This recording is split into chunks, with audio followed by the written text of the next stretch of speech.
Now let us learn about population growth model or population curve. There are two types of growth curve. One is J-shaped growth curve, another one is S-shaped growth curve. இது வந்து நம்ம exponential growth or geometric growth. Like for example, it will keep on increasing 2, 4, 8, 16, 32 அந்த மாதிரி population size வந்து increase ஆகிட்டே இருக்கும். எங்க in case of geometric growth.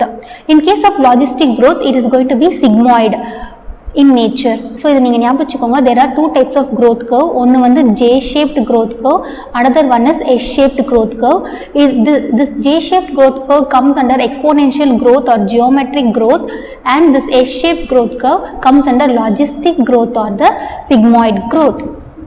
Population density already பார்த்தோம்ல, n தான் வந்து population density. Whenever we take time in the x-axis and population density in the y-axis, also important point இங்க என்ன அப்படின்னா resource unlimited. So whenever the resources are unlimited, you will get a J-shaped growth curve. Okay va? So when you take time in the x-axis, n in the y-axis, and the resources are going to be unlimited, you will get a J-shaped growth curve. So அதுதான் இதில் resource அப்படின்னா kindly remember these two words. One is food, another one is space. அப்போ அவங்க ஒரு short duration of timeல they will grow very fast. நான் சொன்னல எக்ஸ்போனென்ஷியலாக வளருவாங்க, ஜியோமெட்ரிக்காக அவங்க வளருவாங்க. Now இதை யார் அப்சர்வ் பண்ணாங்க அப்படின்னா டார்வின். இது கேட்பாங்க, who observed this during when he was trying to develop his natural selection theory. அவர் இதை அப்சர்வ் பண்ணாரு. யாரில் அப்படின்னு சொல்லி நான் நெக்ஸ்ட் ஸ்லைடில் சொல்கிறேன். இப்போதைக்கு பாப்புலேஷன் சைஸ் வந்து you know very well n, birth rate அப்படின்னா ஸ்மால் b, டெத் ரேட் அப்படின்னா d, and you also have a formula for this exponential growth model. Now we are learning about exponential growth model. There is a formula for that. Change of population density over time. So அதுதான் இங்கே கொடுத்துருக்காங்க, which is equivalent to b minus d. அதாவது birth rate minus death rate. அது we already know இது வந்து per capita birth rate, இது வந்து per capita death rate into n, which is nothing but size of the population. இப்போ let us take b minus d. இந்த b minus d நான் r ன்னு consider பண்ணிட்டேன் அப்படின்னா இந்த ஃபார்முலா எப்படி மாறிடும்? d by n by dn by dt is equivalent to rn. So நீங்கள் இதுதான் ஞாபகம் வச்சுக்கணும். எக்ஸ்போனென்ஷியல் க்ரோத்துக்கு என்ன ஃபார்முலா அப்படின்னு கேட்டாங்கன்னா dn by dt is equivalent to r into n, where r is nothing but d minus d. அப்போ what is this r? This is very very important for the exam. இந்த r வந்து it is called as intrinsic rate of natural increase, or it is called as biotic potential, or it is also called as growth rate, or simply நீங்க இப்படி ஞாபகம் வச்சுக்கலாம், r is nothing but d minus d. It is a very important parameter chosen for assessing impacts of any biotic or abiotic factor on population growth. Now coming to r value, which we have already learned, it is nothing but b minus d. There are few examples given over here. இது just தெரிஞ்சுக்கோங்க, mostly கேட்க மாட்டாங்க. values மட்டும் தெரிஞ்சுக்கோங்க. The R value for Norway that is 0.015, for floor beetle it is 0.12, and for human beings in the year 1981 it was found to be 0.0205. இப்போ to calculate the R value we need two things. One வந்து birth rate, another one is death rate. அப்போ R value ஓட significance is nothing but it is also called as R is nothing but Darwin fitness. அப்போ சிம்பிளாக இதை நம்ம எப்படி ஞாபகம் வச்சுக்கலாம் அப்படின்னா, ஆரோட வேல்யூ யாருக்கெல்லாம் அதிகமாக இருக்கோ அவங்க வந்து அந்த particular ஹேபிட்டேட்டில் they will survive and reproduce. So whoever is having R value greater, they are going to survive and reproduce. Now already முன்னாடி நம்ம ஒரு ஃபார்முலா பார்த்தோம்ல, dn by dt is equal to rn. So இந்த ஃபார்முலாவோட integral form தான் வந்து இந்த formula. இப்போது இந்த ஃபார்முலா ஆல்ரெடி கேட்டிருக்காங்க, இந்த ஃபார்முலா கேட்கல. ஸோ இதை நீங்கள் நல்லா படிச்சுக்கோங்க, சிம்பிள். இதோட இன்டிகிரல் ஃபார்ம் தான் இந்த ஃபார்முலா. இங்கே n நாட்ன்றது இனிஷியல் பாப்புலேஷன் சைஸ், ntன்றது ஃபைனல். n நாட்ன்றது இனிஷியல் பாப்புலேஷன் சைஸ், ntன்றது ஃபைனல். இது எக்ஸ்போனென்ஷியல் ஃபார்மில் இருக்கிறதுனால நம்ம வந்து E அப்படின்னு ஈயை வந்து கன்சிடர் பண்ணணும். அண்ட் அதோட வேல்யூ வந்து 2.71828. Now R is nothing but, you know very well, R is nothing but it is intrinsic rate of natural increase, which is nothing but B minus D. N0 வந்து initial population density at time 0, NT is nothing but after 1 year எவ்வளோ அப்படின்றது தான். We have learnt about exponential growth, where when time is taken in the x-axis, population density in y-axis, and resources are going to be unlimited, you will get a J-shaped growth curve. Now, coming to the logistic growth model. Logistic growth model, also called as sigmoid, or you will get shape or a sigmoid growth curve. So, இது தான் same thing. அங்கே வந்து resource வந்து unlimited, இங்கே வந்து resource வந்து limited. Resource அப்படின்னா 2 words ஞாபகம் வச்சுக்கணும். ஒன்று வந்து food, another one is space. இப்போ இங்கே என்ன நடக்கும் அப்படின்னா, இப்போது in case of logistic growth, resource வந்து உங்களுக்கு லிமிட்டடாக இருக்குது. ரிசோர்ஸ் லிமிட்டடாக இருக்கும்போது உங்களுக்கு J ஷேப் வராது, S ஷேப் தான் வரும், like this. Whenever the resources are limited, you will get a sigmoid or S-shape growth in a population, and you also have a formula for that. Before going into that, let us learn the various stages of this particular growth. இதை கூட கேட்பாங்க எக்ஸாமில். Initially நம்ம எந்த ஒரு population எடுத்தாலுமே இனிஷியலாக அவங்க ஸ்லோ க்ரோத்தில் இருப்பாங்களே, அதை lag phase followed by phases of acceleration. இது வந்து செகண்ட் ஃபேஸ். லாக் ஃபேஸ், இங்கே வந்து எக்ஸ்போனென்ஷியல் க்ரோத் இருக்கும். அதுக்கப்புறமா டிஸ்லரேஷன் ஃபேஸ் கொஞ்சம் குறைஞ்சிரும். ஃபோர்த் ஃபைனல் ஒன் வந்து ஈக்குலிபிரியம் ஃபேஸ், ஆர் இது வந்து பிளாட்டூ அப்படின்னு சொல்லுவாங்க. இந்த டயக்ராம் இங்கே இருக்கிற டயக்ராம் பார்த்தா புரியும்னு நினைக்கிறேன். Now initially lag followed by log, கொஞ்சம் குறைஞ்சிருக்கு, deceleration, and finally it has reached a stage called as asymptote. Fourth stage என்னன்னு சொல்லி கேட்பாங்க. Fourth stage is asymptote. இது வந்து ஈக்குலிபிரியம் ஸ்டேஜ். ஓகே, இது வந்து ஈக்குலிபிரியம் ஸ்டேஜா. இப்போது ஆல்ரெடி படித்தது இது மோஸ்ட்லி உங்களுக்கு தெரியும் தான். இப்போது இங்கே நீங்கள் புதுசாக என்ன படிக்கிறீங்க அப்படின்னா K. What is this K? For example, there is a habitat. இங்கே மொத்தமாக வந்து இட் கேன் சப்போர்ட் ஒரு 100 பீப்புளை இந்த ஹேபிடேட் வந்து சப்போர்ட் பண்ணும். அவ்வளோதான் இதால் சப்போர்ட் பண்ண முடியும். இங்கே 100 பீப்புளுக்கு பதிலாக 101 எக்ஸ்ட்ராவாக ஒரே ஒருத்தரை கூட அவங்களால சப்போர்ட் பண்ண முடியாது. So that is called as nature's carrying capacity. Now what is meant by nature's carrying capacity?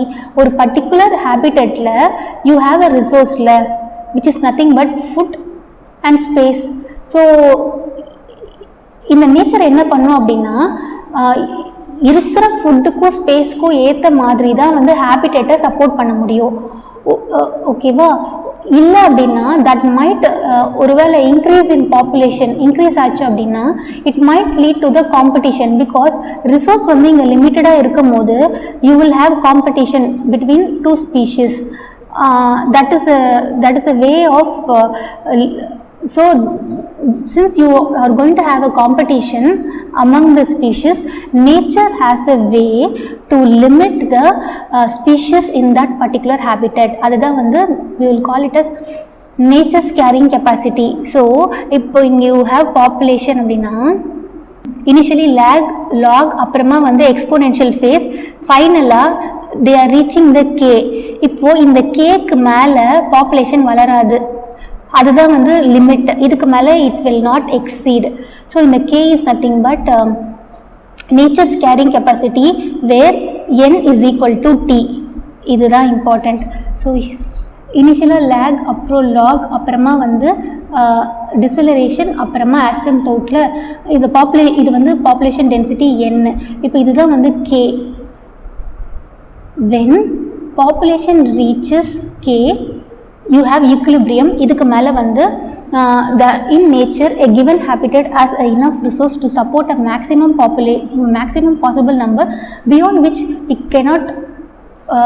which no further growth is possible. Now you have a formula. Simple, already படித்த ஃபார்முலா தான், அதோட புதுசாக இதை நம்ம multiply பண்ணணும். இந்த கேவை already நம்ம என்ன படித்தோம், dn/dt is equivalent to rn. இங்கே நம்ம ஆரையும் நம்ம இன்க்ளூட் பண்ணணும், ஏன்னா எக்ஸ்போனென்ஷியல் இருக்குல்ல. ஸோ rn இன்க்ளூட் பண்ணிவிட்டு that will be multiplied with k minus n/k. Now k is nothing but carrying capacity of nature which will limit the number of population in a particular area. n வந்து population density followed by k தான். So you have to remember these two formula. எக்ஸாமில் கேட்க chance இருக்குது. இப்போ இந்த first வந்து J இருக்குல்ல, இது வந்து ரிசோர்ஸ் வந்து லிமிட்டடாக இருக்கும் போது you will get this J shape. இந்த பி இருக்காங்கல்ல, இவங்க வந்து இந்த ஃபஸ்ட்டு இருக்கிற ஏ வந்து ரிசோர்ஸ் வந்து அன்லிமிட்டடாக இருக்கும் போது, when the resources are not limiting, அன்லிமிட்டடாக இருக்கும் போது you will get J-shaped growth curve. In case of B, when the resources are limiting, you will get a logistic growth curve. I hope this formula is clear for you. Now one more important point என்ன அப்படின்னா, இந்த மாதிரியான population இருக்குல்ல, which is nothing but logistic growth. இந்த logistic growth தான் வந்து in nature it is more realistic one. How? Because we know very well resource வந்து எப்போவுமே நம்ம கிட்ட லிமிட்டடாக தான் இருக்கும். அப்போது J-shaped growth curve always it is not possible. What is possible is this logistic growth curve which is also called as realistic one. அப்போ இந்த மாதிரி J-shaped growth curve வந்து எப்போ பார்க்கலாம் அப்படின்னா, in certain invertebrates like insects, மழை காலத்தில் rainy சீசனில் அவங்களோட பாப்புலேஷன் வந்து டிராஸ்டிக்காக இன்க்ரீஸ் ஆகும். அவங்க வந்து அதனால J-ஷேப்பில் வருவாங்க. ஆனால் all of the sudden resources வந்து குறைஞ்சதுக்கப்புறமா அங்கே வந்து you may not find any mosquito after the rainy season. So also this logistic growth model is also called as Verhulst Pearl logistic growth. இதுக்கு முன்னாடி கேட்டதில்லை, ஸோ பார்த்துக்கோங்க, alternative name. This type of population is also called as Verhulst Pearl logistic growth. நான் one more thing, இது first ஸ்டார்டிங்கில் நான் சொன்னேன்ல, இந்த ஸ்டடி வந்து யார் அப்சர்வ் பண்ணாங்க ஃபஸ்ட்டு அப்படின்னா, டார்வின். அவரோட தியரியை when he tried to formulate the natural selection theory, இதை வந்து அவர் நேச்சரில் அப்சர்வ் பண்ணியிருக்காரு. யார்கிட்ட அப்படின்னா எலிஃபண்ட் கிட்ட. ஸோ எலிஃபண்ட் தான் வந்து இருக்கிறதுலே slow growing. Okay, one of the slowest இருக்கிறதுலே வந்து யார் ரொம்ப ஸ்லோவாக வளருவாங்க அப்படின்னா எலிஃபண்ட் தான். ஆனால் அந்த எலிஃபண்ட் கூட J-ஷேப் க்ரோத் கர்வ் அச்சீவ் பண்ண முடியும். எப்போ அப்படின்னா, அதுக்கு யாரும் செக்ஸ் இல்லாத போது, லைக் ப்ரிடேட்டர்ஸ் யாருமே இல்லை அப்படின்னா இந்த எலிஃபண்ட் வந்து they can also achieve a J-shaped growth curve.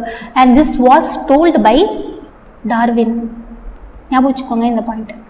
Okay, now that's all with the growth models as well as growth curves.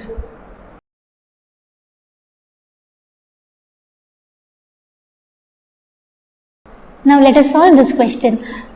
Okay, asymptote அப்படின்னா ஆல்ரெடி நம்ம பார்த்தோம்ல, லாஸ்ட் ஃபைனல் ஸ்டேஜில் ஃபோர்த் அசிம்டோட் அப்படின்றது fourth.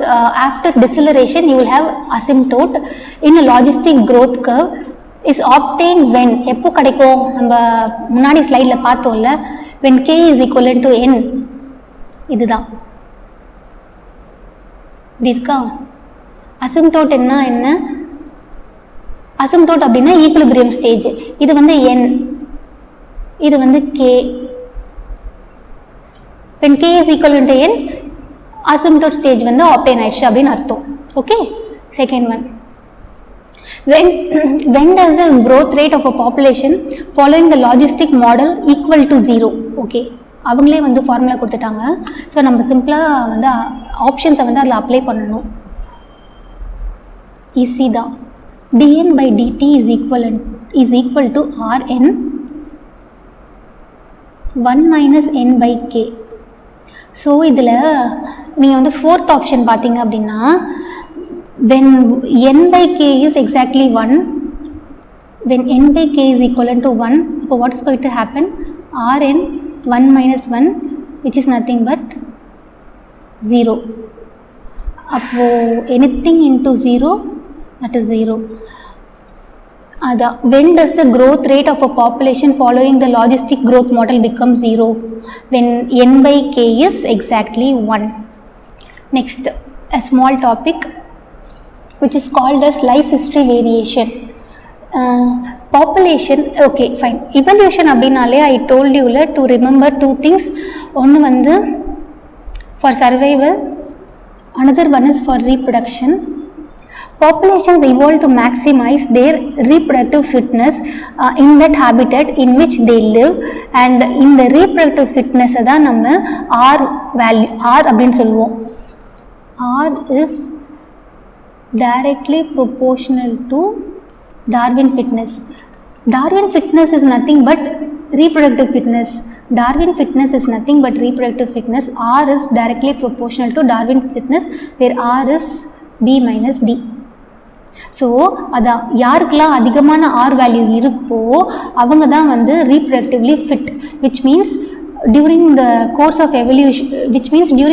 of evolution they are the organisms which have the ability to survive in whatever they are the organisms which have the ability to survive and reproduce in that particular area. Now coming to the breeding, இப்போ இதில் வந்து ரெண்டு examples இருக்குது, easy தான். Breeding பொறுத்த வரைக்கும் சில organisms they breed only once in their lifetime, namely Pacific salmon fish, அப்புறமா பேம்பு. நான் ஃபார் எக்ஸாம்பிள் இப்போ பேம்பு வந்து ஒரு 50லேருந்து 100 years வரைக்கும் இருக்குது அப்படின்னா இட் வில் நாட் ஃப்ளவர். அவங்க life ஸ்பேனில் they will flower only once, then they will die. அதுதான்.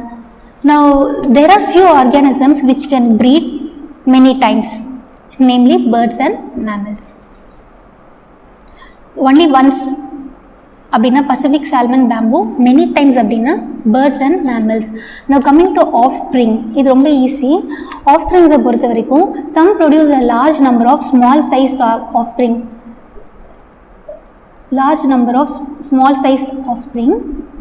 and some will produce a small number of large size offspring. Examples பார்த்தா புரிஞ்சிரும். For example, in case of oysters and pelagic fish, இவங்க வந்து நிறைய large number of small size offsprings produce பண்ணுவாங்க. But in case of birds and mammals, they will produce small number, ஆனால் size வந்து பெருசாக இருக்கும். இந்த மாதிரி இவங்களை வந்து நம்ம R selected species அப்படின்னு சொல்லுவோம், இவங்களை வந்து நம்ம K selected species அப்படின்னு சொல்லுவோம்.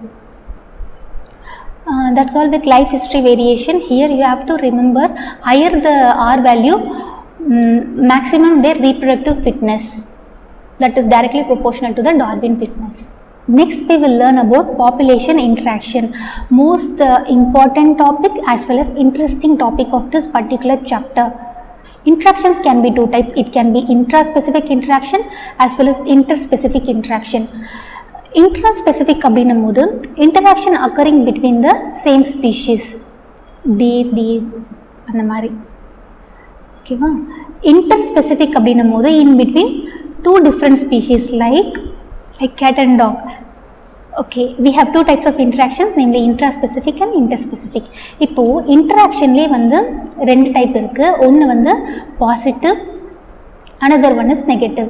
Positive interaction will include mutualism and commensalism. Negative interaction will include predation, parasitism, competition, amensalism. So there are 6 types of interactions.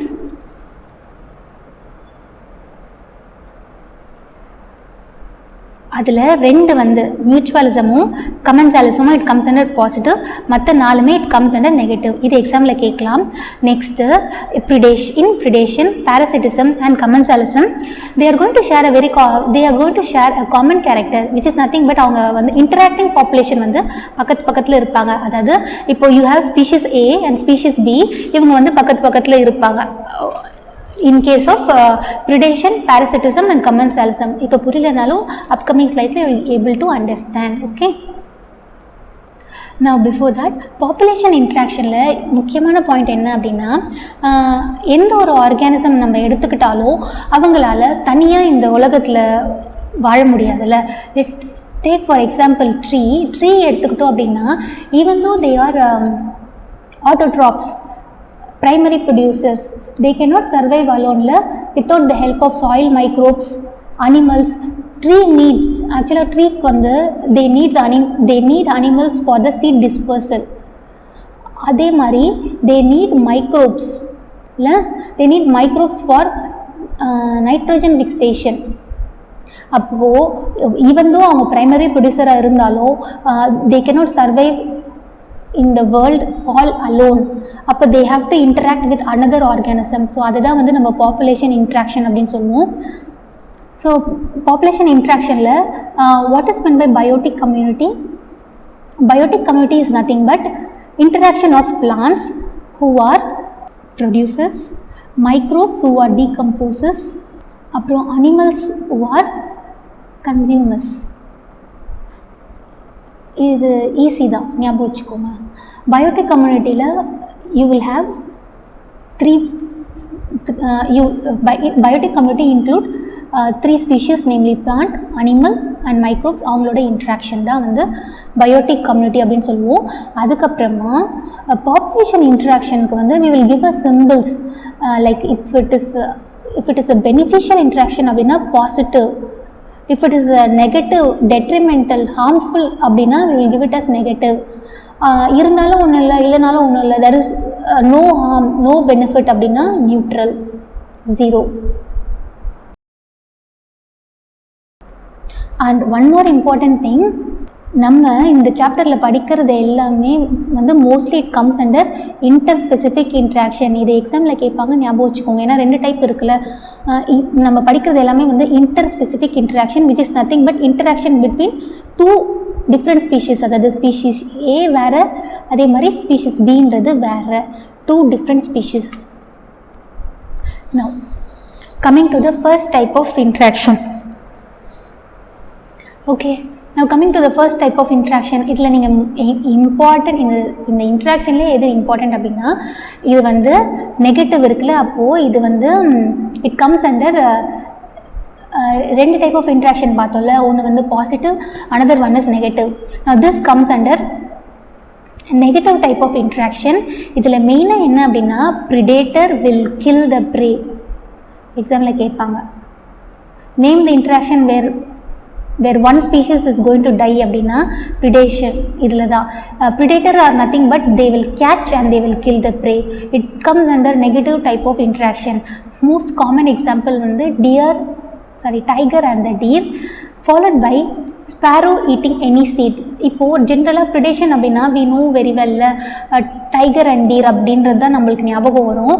But even a sparrow eating any seed that also comes under predation தான். இன்னும் சொல்லணும் அப்படின்னா பிளான்ட்டுக்கு மிகப்பெரிய ப்ரிடேட்டரே வந்து இந்த herbivores தான். we will see in the next slide. ஓகேவா? now what are the roles of predator in ecology? most important for your exam. Easy தான். predator act like a conduits for energy. அப்போது they are going to help in the transfer of energy. Next சாப்டரில் நம்ம படிக்கலாம் மோர் details. இப்போதைக்கு இங்கே 3 level இருக்குது, T1, T2, T3. இங்கே வந்து ப்ரொடியூசர்ஸ், இங்கே வந்து கன்சியூமர்ஸ், இங்கே செகண்டரி கன்சியூமர்ஸ் இருக்குது. அப்படின்னா sun is the ultimate source of energy. we know that very well. அப்போ சன்னுக்கிட்ட இருக்கிற எனர்ஜி பிளான்ட்டுக்கிட்ட plant will with the help of sunlight they are going to produce the food. அந்த எனர்ஜி வந்து அடுத்த லெவலுக்கு ட்ரான்ஸ்ஃபர் ஆகணும் அப்படின்னா who is going to help in that? predator will act like a conduits for energy, which means இங்கே இருக்கிற energy consumers கிட்ட வந்துடும். கன்சியூமர்ஸ் கிட்ட இருந்து எனர்ஜி வந்து predator கிட்ட போக போகுது. அதாவது பிளான்ட்லேருந்து டீருக்கு போகுது, டீர்லேருந்து டைகருக்கு போக போகுது. I hope இந்த பாயிண்ட் கிளியர் நினைக்கிறேன். they keep prey population under control. அப்படின்னா இப்போது ஒரு கோட் இருக்குது, அதுக்கு ப்ரிடேட்டர்னு யாருமே இல்லை, அப்போது என்ன ஆகும், கோட்டோட பாப்புலேஷன் வந்து இன்க்ரீஸ் ஆகும்ல. அப்போ அவங்க என்ன பண்ணுவாங்க, அந்த ஏரியாவில் இருக்கிற வெஜிடேஷனை கம்ப்ளீட்டாக வந்து ஃபினிஷ் பண்ணிடுவாங்க. அதுக்கு தான் வந்து nature has sent predator so that goat population கீழே போயிடும். தேர்பை பிளான்ட் சர்வைவ் ஆகும். plant is going to survive in that place. Plants are going to survive in that place. They keep prey populations under control. For example, இப்போ வந்து அந்த இடத்துல வந்து 100 goat இருக்கு. இப்போ அவங்களுக்கு ப்ரிடேட்டரே இல்லை அப்படின்னா they become 120 மாறிட்டாங்க. 120 மாறிட்டாங்க அப்படின்னா அங்கே இருக்கிற எல்லா வெஜிடேஷனும் கம்ப்ளீட்டாக அவங்க கிளியர் பண்ணிடுவாங்க. ஸோ வாட் வில் ஹேப்பன், இப்போது அந்த இடத்துல ஒரு டைகர் வருது அப்படின்னு வச்சுக்கோங்க. இந்த டைகர் வந்து இந்த 20 கோட்டை மட்டும் சாப்பிட்டுட்டு மிச்சம் 100 கோட்டை அந்த இடத்துல வச்சிடும். So thereby they will keep the prey population under control.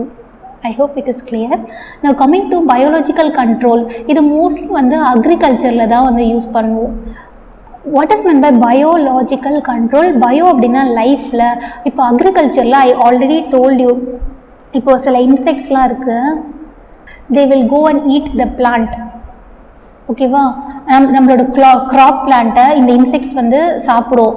அப்போ நம்ம என்ன பண்ணுவோம் அப்படின்னா வேறு ஒரு லிவிங் ஆர்கானிசம்ஸை வச்சு, வேறு ஒரு லிவிங் திங்ஸை வச்சு இவங்களை நம்ம கண்ட்ரோல் பண்ணுறோம். அதுதான் வந்து பயாலஜிக்கல் கண்ட்ரோல், மோஸ்ட்லி அக்ரிகல்ச்சரில் யூஸ் பண்ணுறாங்க.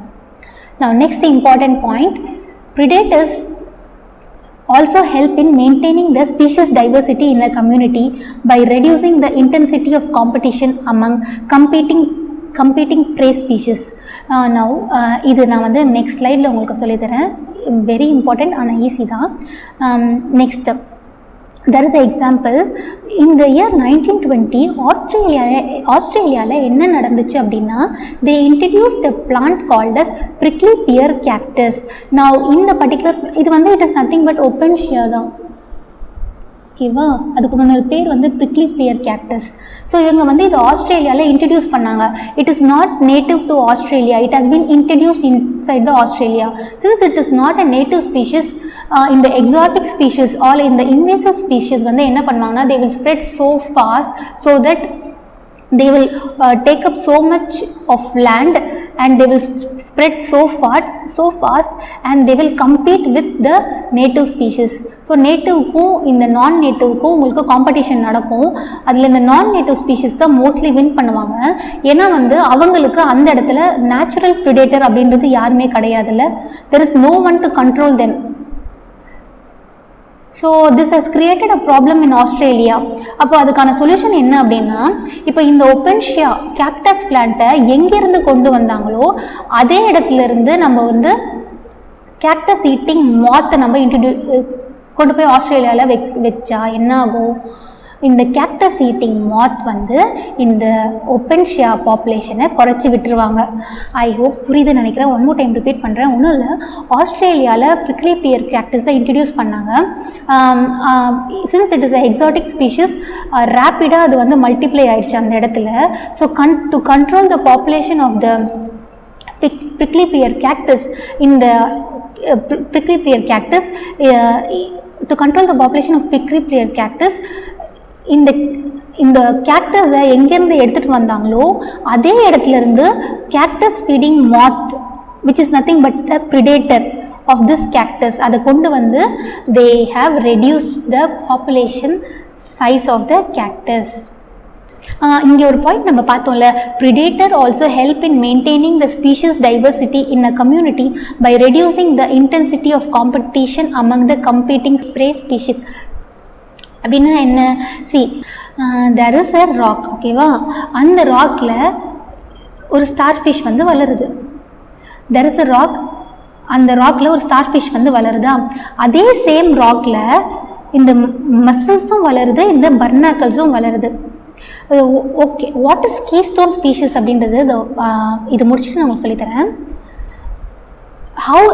இப்போ நம்ம பார்க்குறது வந்து how the predator is going to control the prey population, so thereby it is increasing the species diversity. அதுதான் இப்போ நம்ம இங்கே பார்க்குறோம். So on a rock there is a star fish which is called as Pisaster. Now in the starfish is a predator also. Now this starfish will go and eat the invertebrate called as mussel. ஓகேவா, இந்த starfish இதை சாப்பிடுவாங்க. So இவங்க predator, இந்த muscle வந்து pray ஸ்டார்ஃபிஷ்க்கு.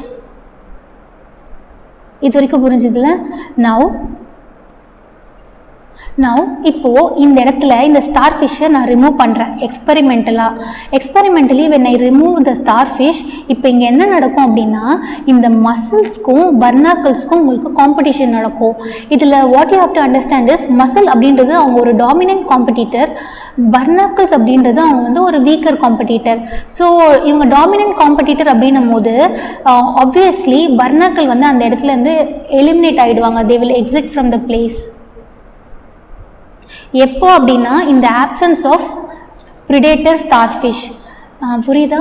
So இந்த absence of predator starfish, இப்போ ஒன்றும் இல்லை, ஸ்டார்ஃபிஷ் அதிகமாக இந்த ஸ்டார்ஃபிஷ் வந்து என்ன பண்ணும் அப்படின்னா, இந்த ப்ரே இருக்குல்ல, அதோட ப்ரேவை வந்து அந்த ப்ரே பாப்புலேஷன் சைஸை வந்து கண்ட்ரோல் பண்ணுது. இப்போ ஸ்டார்ஃபிஷ்ஷை நான் அந்த இடத்துலேருந்து ரிமூவ் பண்ணிட்டேன் அப்படின்னா, ஸ்டார்ஃபிஷ்ஷுக்குன்னு ப்ரிடேட்டர் யாருமே இல்லை. ஸ்டார்ஃபிஷ்ஷை நான் ரிமூவ் பண்ணிட்டேன் அப்படின்னா மசில்ஸ்க்கு ப்ரிடேட்டர் யாருமே இல்லை. அப்போ மசிலோட பாப்புலேஷன் சைஸ் இன்க்ரீஸ் ஆகுமா? அவங்க வந்து அதிகமாக இருக்கும்போது they will also they are a dominant competitor. அப்போ அவங்க என்ன பண்ணுவாங்க அப்படின்னா, வீக்கர் காம்படிட்டரை காம்படிஷன்லேருந்து எலிமினேட் பண்ணிடுவாங்க. What is going to happen? Weaker competitor will be eliminated from that ஏரியாவா? இதே மாதிரி ஒரு ப்ரிடேட்டரை நம்ம ரிமூவ் பண்ணதுனால more than 10 species of invertebrates வந்து எக்ஸ்டிங்க்ட் ஆயிருக்கு. எங்கே அப்படின்னா, in the rocky intertidal community of African Pacific coast. when the predator starfish is removed, what has happened? the dominant competitor-ஓட பாப்புலேஷன் சைஸ் இன்க்ரீஸ் ஆனதுனால 10 ஸ்பீஷஸ் ஆஃப், இப்போ இந்த பர்னாக்கிள் மாதிரியே இன்னும் ஒரு 9, அதாவது more than 10 species of invertebrate வந்து எக்ஸ்டெண்ட் ஆயிடுச்சு. Because of what? Because of inter specific competition, because of competition between 2 different species. அப்போது are you able to understand what is the role of predator over here? இந்த predator என்ன பண்ணுவாங்க? ப்ரேயோட population சைஸை control பண்ணுவாங்க. So that அவங்க பர்னாக்கிள்ஸையும் அந்த இடத்துல வளர விடுறாங்க. ஸோ இப்போ இவங்களோட ரோல் ரொம்ப இம்பார்ட்டண்ட்ல. ஸோ அதனால் அவங்க என்ன சொல்கிறாங்க அப்படின்னா, ப்ரிடேட்டர் அப்படின்றது அவங்க ஒரு இங்கே வந்து பிசாஸ்டர் ஸ்டார்ஃபிஷ் அப்படின்றது அவங்க ஒரு கீஸ்டோன் ஸ்பீஷிஸ். ஓகேவா? அவங்களோட ப்ரெசன்ஸ் வந்து அந்த பர்டிகுலர் ஹேபிடேட்டில் ரொம்ப ரொம்ப important. Now this keystone species ஓட இம்பார்ட்டன்ஸ் இன் ஹேபிடேட் என்ன? they will control the prey population, thereby increasing the species diversity. So in the keystone species they can be a predator, like ஃபாரஸ்டில் இருக்கிற lion மாதிரி அவங்க ஒரு ப்ரிடேட்டராக இருக்கலாம், ஆர் அவங்க ஒரு ப்ரைமரி ப்ரொடியூசராக இருக்கலாம் லைக் ஃபிக் ட்ரீ, ஆர் அவங்க சைஸில் ரொம்ப ஸ்மாலாக இருக்கலாம் like kangaroo rat. Whatever maybe, அவங்க நம்பர்லேயும் வந்து கம்மியாக தான் இருப்பாங்க. In terms of number also they will be very very low, but they play a very major role in species diversity. Still have some more points for predation. இது points எல்லாமே ரொம்ப easy தான். Predator in nature they are very prudent அப்படின்னா அவங்க ரொம்ப ரொம்ப clever அப்படின்னு அர்த்தம். they know very well. இப்போது ப்ரிடேட்டர் வந்து if the predator is very strong, இந்த ப்ரிடேட்டர் வந்து if it is very strong, அவங்க ப்ரே பாப்புலேஷனை வந்து டிக்ரீஸ் பண்ணிடுவாங்க. ஆனால் தே வில் மேக் ஷுர் கம்ப்ளீட்டாக காலி பண்ண மாட்டாங்க, கொஞ்சம் ப்ரே அவங்க எப்போவுமே வச்சுருப்பாங்க. So that they also should சர்வைவ்ல.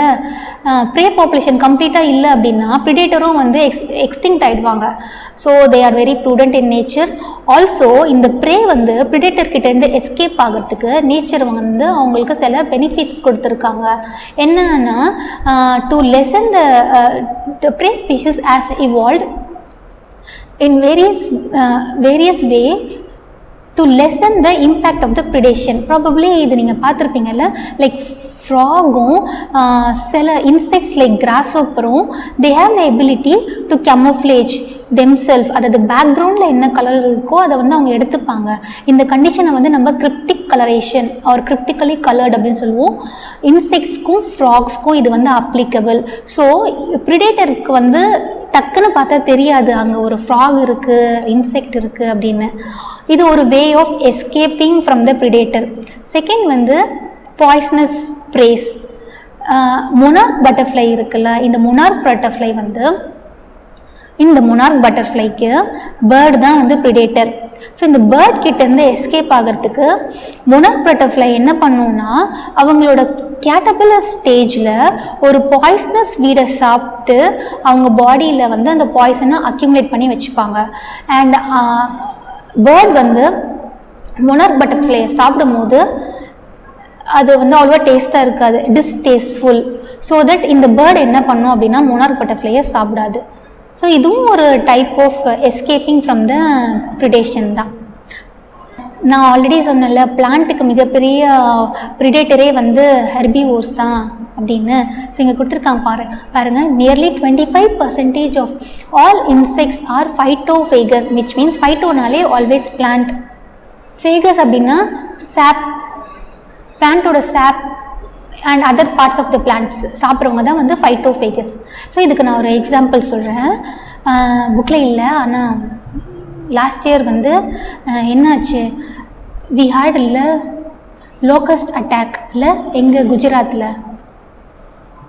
இப்போ இந்த லோக்கஸ்ட் அப்படின்றது என்ன, it is a herbivore, it is a desert grasshopper. இவங்க வந்து என்ன பண்ணுவாங்க அப்படின்னா ஒரு நாளைக்கு 2 grams ஆஃப் ஃபுட்டு வந்து சாப்பிடுவாங்க. ஒரு நாளைக்கு 2 grams ஆஃப் ஃபுட்டு வந்து சாப்பிடுவாங்க. அதாவது அவங்களோட ஓன் பாடி வெயிட், அவங்களோட ஓன் பாடி வெயிட் என்னென்னா 2 grams. அவங்க வந்து 2 grams அளவுக்கு ஃபுட்டு சாப்பிடுவாங்க. ஓகேவா, இந்த 2 grams அப்படின்றது ஒரு குட்டி அமௌண்ட்டு தானே. ஆனால் இவங்க வந்து சிங்கிளாக இருக்கும்போது when they are in solitary condition no problem.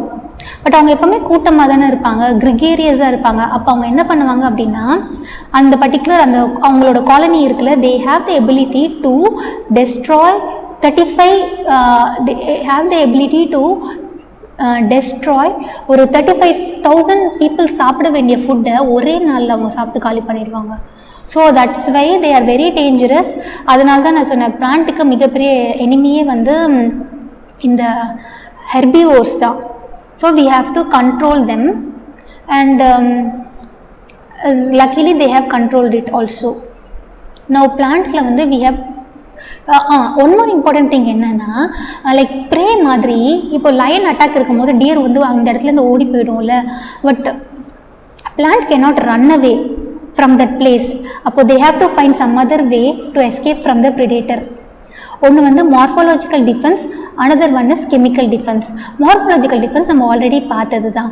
Dessert பிளான்ட்டில் you have spines and in case of certain plant species like acacia or in case of bougainvillea also thorns இருக்கும். அது வந்து ஒரு type of morphological defence. Next வந்து chemical defence. So chemical defence அப்படின்னும் போது plant வந்து they will produce primary metabolites, they will produce secondary metabolites. ஓகேவா, இந்த secondary metabolites தான் வந்து they are the chemical that is being produced by the plants for their own defense purpose. இப்போ for example இந்த calotropis எடுத்துக்கிட்டிங்கன்னா we will call them as weed. It is a weed plant, but இந்த calotropis இருக்குல்ல, இந்த calotropis-ஐ எந்த ஒரு ப்ரௌசர்ஸோ like கோட்டோ ஒரு கேட்டலோ இந்த கெலோட்ராபிஸை சாப்பிட விரும்ப மாட்டாங்க. Why? Because this calotropis will produce a chemical which is highly poisonous and it is a cardiac glycoside, which means it will affect the circulatory system of the particular animal. யார் இதை சாப்பிட்றாங்களோ அவங்களுக்கு அவங்களோட circulatory system சரியாக work ஆகாது. So அதனால் எந்த ஹெர்பிவோரோ இவங்கள சாப்பிட மாட்டாங்க. ஓகேவா, அதை தவிர we also have a list of secondary metabolites that is being produced by the plant for their own defense purpose. ஆனால் அதை நம்ம வந்து கமர்ஷியலாக யூஸ் பண்ணுவோம் ஃபார் மெடிசினல் பர்பஸ். ஓகேவா, நெக்ஸ்ட்டு நீங்கள் நோட்ஸில் வந்து என்ன பண்ணணும் அப்படின்னா இந்த டேபிளர் காலம்ல எழுதிக்கோங்க. Overall whatever we have learned so far அதுதான் வந்து இங்கே நான் கொடுத்துருக்கு. இங்கே வந்து we have given it for you. I hope it is கிளியராக புரிஞ்சிருக்கும்னு நினைக்கிறேன். நான் இங்கே வந்து what you can write is tobacco, caffeine வந்து காஃபி, குயினின் வந்து சிங்கோனா, இது வந்து பார்க் வந்து மலேரியாவுக்கு யூஸ் பண்ணுவாங்க. குனைன் வந்து, அப்புறம் ஓபிஎம் வந்து பாப்பி. யூ நோ திஸில் இது ஞாபகம் இல்லைனாலும் பரவாயில்ல, இது மட்டும் ஞாபகம் வச்சுக்கோங்க. இது ஆல்ரெடி எக்ஸாம்லேயும் கேட்டிருக்காங்க. Some of the secondary metabolites produce by the plants as the defence. Nicotine, caffeine, quinine, strychnine and opium. இதில் மெயின் இம்பார்ட்டன்ட் பாயிண்ட் மற்றெல்லாம் உங்களுக்கு புரிஞ்சிருக்கும். இது I hope this is clear. Predator starfish வந்து they are able to control the prey population, thereby they are allowing the species diversity of that particular area to increase. Okay, question which is being asked in the year 2010. So we have 4 statements. From these 4 statements we have to select which 2 combinations are correct.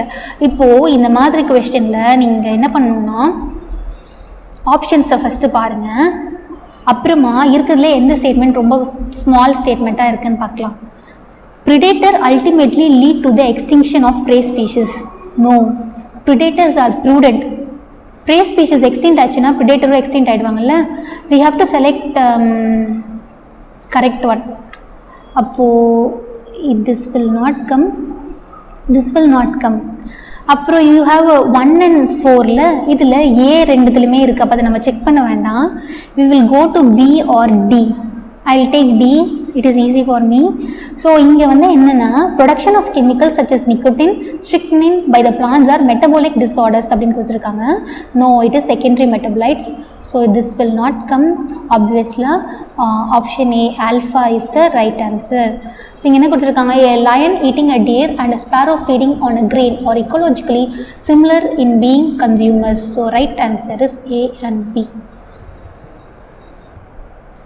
Now coming to competition, இது ரொம்ப இன்ட்ரெஸ்டிங்காக இருக்கும். Competition அப்படின்னா இப்போ நம்மளுக்கு ஜென்ரலாக தெரியும், what we know in general, 2 closely related species, ஒரு நிமிஷம், 2 closely related species are going to compete for the limited resource. இதுதான் வந்து காம்படிஷன் அப்படின்னு நம்மளுக்கு ஜென்ரலாக தெரிஞ்சது. பட் தட் இஸ் நாட், அது மட்டுமே காம்படிஷன் கிடையாது. காம்படிஷன்லேயே நிறைய வேரியேஷன்ஸ் இருக்குது. இந்த competition it can be 2 types, intra specific competition and inter specific competition. Intra specific competition அப்படின்னா இந்த ஃபர்ஸ்ட் ஒன் க்ளோஸ்லி ரிலேட்டட் ஸ்பீஷிஸ்க்கு நடக்கிற காம்படிஷன். இன்டர் ஸ்பெசிஃபிக் அப்படின்னா அன்ரிலேட்டட் ஸ்பீஷிஸ்க்கு நடக்கிற competition. Now this point is important for your exam. இந்த inter specific competition தான் it is a potent force for organic evolution. இது யார் சொன்னாங்கன்னு சொல்லி கேட்பாங்க, டார்வின் சொன்னாங்க. ஓகேவா? நான் காம்படிஷன் எதுக்காக நடக்கும்? First thing for the same resource. Resource அப்படின்னாலே you have to remember 2 things. One is food, another one is space. Now resources can be 2 types. One is limited and another one is unlimited. ஓகேவா? இப்போ இந்த மாதிரியான காம்படிஷனில் யார் வந்து affect ஆவாங்க அப்படின்னா, in case of competition, herbivores and plants are mostly affected than the carnivores. Now important point இதில் என்ன அப்படின்னா, competition comes under negative type of interaction where both the species are going to be affected. Okay, remember this point. Mostly இதுதான் அவங்க கேட்குறாங்க. But anyway we will learn everything. Okay, Gauss competitive exclusion principle. இதில் நீங்கள் ஞாபகம் வச்சுக்க வேண்டிய few statements என்ன அப்படின்னா, whenever resources are limited, closely related ஸ்பீஷிஸ்க்கு காம்படிஷன் நடக்கும். Gauss is a scientist who gave a principle called as competitive exclusion. So பேர்லேயே இருக்குல்ல காம்படிட்டிவ் எக்ஸ்க்ளூஷன் அப்படின்னா என்ன, இந்த competition one is going to win, another one will be, another one is going to lose. அப்போது இங்கே என்ன definition கொடுத்துருக்காங்க, it states that 2 closely related species competing for the same resource cannot coexist. அப்படின்னா 2 பேருமே இருக்கும். இப்போ இங்கே ஸ்பீஷிஸ் A இருக்குது, இங்கே வந்து ஸ்பீஷிஸ் B இருக்குது. இவங்க 2 பேருக்கு காம்படிஷன் அப்படின்னா அவங்க 2 பேரும் ஒரே இடத்துல இருக்க முடியாது, யாராவது ஒருத்தர் தான் இருப்பாங்க. either it can be A or it can be B. With the example you will be able to understand in a better way. So competitively inferior one will be eliminated eventually if the resources are limited. Limited resource close related species na Gauss competitive exclusion principle. Now look here, ஒரு laboratory condition la Now we are growing Paramecium aurelia in a separate culture and Paramecium caudatum in a separate culture. So அந்த culture mediumல அவங்களுக்கு தேவையான nutrient இருக்கும். It will have the resource. இங்கே ஒரே ஒரு species தான் இருக்குது, ஸோ இங்கே காம்படிஷன் இருக்காது. இவங்களுக்கு தேவையான ரிசோர்ஸ் இங்கே இருக்கும். So they are growing happily.